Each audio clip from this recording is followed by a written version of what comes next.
ಕಲಿಯುಗದಲ್ಲಿ ಪುಣ್ಯಕರ್ಮದ ಫಲ ಬಹಳ ಬೇಗ ದೊರಕುತ್ತೆ. ಆದರೆ ಪಾಪ ಕಾರ್ಯ ನಿಧಾನವಾಗಿ ಕುಂಡುತ್ತಾ ದುಷ್ಫಲವನ್ನ ಪಡೆಯುತ್ತೆ ಎತ್ತಿದ್ದಾರೆ.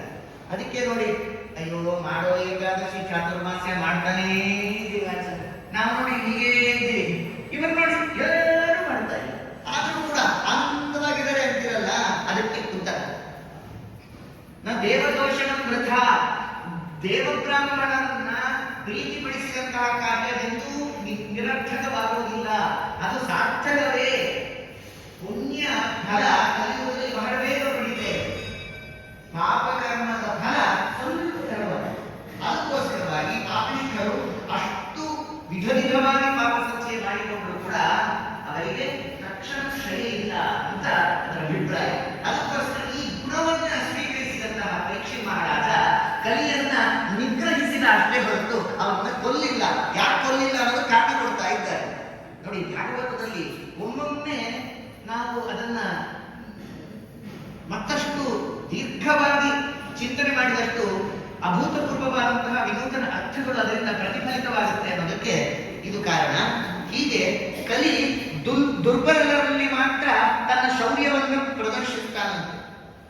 ಕಿನ್ನು ಬಾಲೇಶು ಶೂರೇಣ ಕಲಿನಾ ಶೂರ ಭೀರುಣ ಅಪ್ರಮತ್ತ ಪ್ರಮತ್ತೇಶು ಯೋ ಮೃಗೋ ನೃಷುವರ್ತತೆ.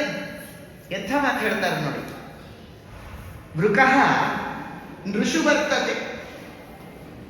ಈ ಕಲಿಯ ಸ್ವಭಾವ ಏನು ಅಂತಂದ್ರೆ ದುರ್ಬಲರಲ್ಲಿ ಮಾತ್ರ ತನ್ನ ಶೌರ್ಯವನ್ನು ಪ್ರದರ್ಶಿಸುವುದು. ಬಲಿಷ್ಠರಲ್ಲಿ ತಾನು ಪ್ರವೃತ್ತಿ ಮಾಡೋದಿಲ್ಲ, ಭಯಪಡ್ತಾನಂತೆ ಬಲಿಷ್ಠರನ್ನ ನೋಡಿದ್ರೆ. ಬಲಿಷ್ಠರು ಯಾರು? ಪರಮಾತ್ಮನ ಪಾದಾರವಿಂದದಲ್ಲೇ ಆಸಕ್ತರಾಗಿರ್ತಕ್ಕಂಥ ಜ್ಞಾನಿಗಳಲ್ಲಿ ಇವನ ಸನ್ನಿಧಾನ ಇರುವುದಿಲ್ಲ, ಭಯಪಡ್ತಾನಂತೆ ಅವರಲ್ಲಿರೋದಕ್ಕೆ. ಧರ್ಮಾಚರಣೆಯಲ್ಲಿ ಯಾರು ಸ್ವಲ್ಪ ಅಜಾಗರೂಕತೆಯಿಂದ ನಡೆದುಕೊಳ್ತಾರಲ್ಲ ಅವರನ್ನ ಹೊಂಚಿ ಹಾಕಿ ತೋಳದಂತೆ ಅವರ ಮೇಲೆ ಬೀಳ್ತಾನೆ. ಇಲ್ಲಿ ಹೇಳ್ತಾರೆ ಋಷು ಮೃಕಃ ಇವ, ಮನುಷ್ಯರಲ್ಲಿ ತೋಳದಂತೆ ಅವರ ಮೇಲೆ ಎರಗುತ್ತಾನಂತೆ.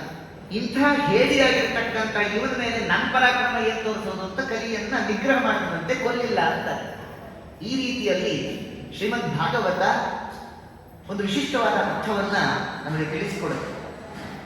ಕೃಷ್ಣ ಪರಂಧಾಮಕ್ಕೆ ತೆರಳಿದ್ದಾನೆ, ಪಾಂಡವರು ಕೂಡ ತಮ್ಮ ಸ್ವಸ್ಥಾನವನ್ನು ಪಡೆದಿದ್ದಾರೆ. ಧರ್ಮರಾಜ ತಾನು ತನ್ನ ಲೋಕಕ್ಕೆ ತೆರಳುವುದಕ್ಕಿಂತ ಪೂರ್ವದಲ್ಲಿ ಪರೀಕ್ಷಿತನನ್ನ ರಾಜ್ಯ ಸಿಂಹಾಸನದಲ್ಲಿ ಕೂಡಿಸಿದ ಅನ್ನುವ ಈ ಕಥೆಯನ್ನ ಯಾರು ಶ್ರವಣ ಮಾಡ್ತಾರಲ್ಲ, ಯಾ ಯಾ ಕಥಾ ಭಗವತಃ ಕಥನೀಯೋರು ಕರ್ಮಣಃ ಗುಣಕರ್ಮಾಶ್ರಯ ಪುಂಭಿಹಿ ಸೇವ್ಯಾಸ್ತಾಸ್ತ ಬುಭೂಷುಭಿಹಿ.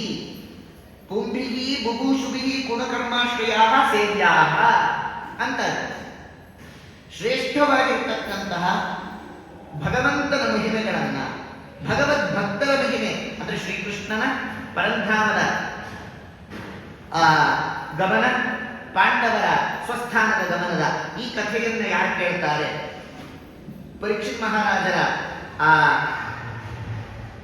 ರಾಜ್ಯ ಸಿಂಹಾಸನ ಅಭಿಷೇಕದ ಈ ಕಾರ್ಯವನ್ನು ಯಾರು ಶ್ರವಣ ಮಾಡ್ತಾರೆ ಅವರ ಪಾಪಗಳೆಲ್ಲ ಕ್ಷಯವಾಗುತ್ತೆ, ಮುಂದೆ ಪುಣ್ಯ ಕಾರ್ಯ ಅವರಿಂದ ಅಭಿವೃದ್ಧಿಯಾಗುತ್ತೆ ಅಂತ ಫಲಶ್ರುತಿಯಲ್ಲಿ ತಿಳಿಸಿಕೊಡ್ತಾ ಇದೆ. ಪ್ರತಿಯೊಂದು ಭಾಗವತದ ಕಥೆಗಳಿಗೆ ಫಲಶ್ರುತಿ ಇದೆ, ಪ್ರತಿಯೊಂದು ಸ್ಕಂಧಗಳಿಗೂ ಫಲಶ್ರುತಿ ಇದೆ. ಅಲ್ಲಿ ತಿಳಿಸಿಕೊಡುವಾಗ ಮುಂದೆ ಸೂತರನ್ನ ಶೌನಕಾದಿ ಋಷಿಗಳು ಬಹಳ ಆದರ ಮಾಡಿ ಗೌರವಿಸ್ತಾ ಇದ್ದಾರೆ.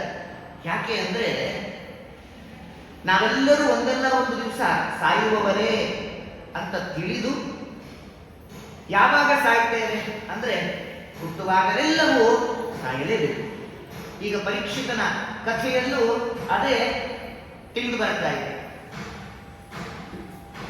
ದೇವರ ಪರಮಾನುಗ್ರಹ ಅಂತ ತಿಳಿಬೇಕು. ಒಂದು ಪ್ರಶ್ನೆ, ದೇವರು ಡೇಟ್ ಆಫ್ ಬರ್ತ್ ಸರ್ಟಿಫಿಕೇಟ್ ಕೊಟ್ಟಿರೋ ಒಟ್ಟಿಗೆ ಡೇಟ್ ಆಫ್ ಡೆತ್ ಸರ್ಟಿಫಿಕೇಟ್ ಕೊಟ್ಟು ಕಳಿಸಿದ್ರೆ ಚೆನ್ನಾಗಿತ್ತಲ್ವಾ ಅಂತ ಒಂದು ಪ್ರಶ್ನೆ ಬರಲಿಕ್ಕೆ ಅವಕಾಶ ಇದೆ. ಅದಕ್ಕೆ ಏನು ಉತ್ತರ ಅಂದ್ರೆ ದೇವರ ಪರಮ ಕಾರುಣ್ಯ ಅಂತ ತಿಳಿರಿ ಅಂತ. ಯಾಕೆ ತಿಳಿಸಿಲ್ಲ ದೇವರು ಅಂದ್ರೆ ಮನುಷ್ಯ ತಾನು ಇಷ್ಟು ಕಾಲ ಬದುಕೋದಿಲ್ಲ ಅಂತ ತಿಳಿದೇದ್ರೂ ಕೂಡ, ಇಷ್ಟು ಕಾಲ ಬದುಕ್ತೇನೆ ಅಂತ ತಿಳಿದೇದ್ರೂ ಕೂಡ ಮಾಡಬಾರದು ಅನರ್ಥ ಕಾರ್ಯ ಮಾಡುತ್ತಾನೆ. ಇನ್ನಿಷ್ಟು ಕಾಲ ನಾನು ಬದುಕ್ತೇನೆ ಅಂತಂದ್ರೆ ಸ್ವಲ್ಪ ಕೂತ್ಕೋತಾನೆ. ತಾನು ಬಹಳ ಕಾಲ ಬದುಕೋದಿಲ್ಲ, ಯಾವಾಗ ಮರಣ ಸನ್ನಿಹಿತವಾಗಿದೆಯೋ ತಿಳಿದೆ ಅಂದ್ರೇನೆ ಇಷ್ಟು ಮಾಡ್ತಾನೆ ಮನುಷ್ಯ, ಮಾಡಬಾರದು.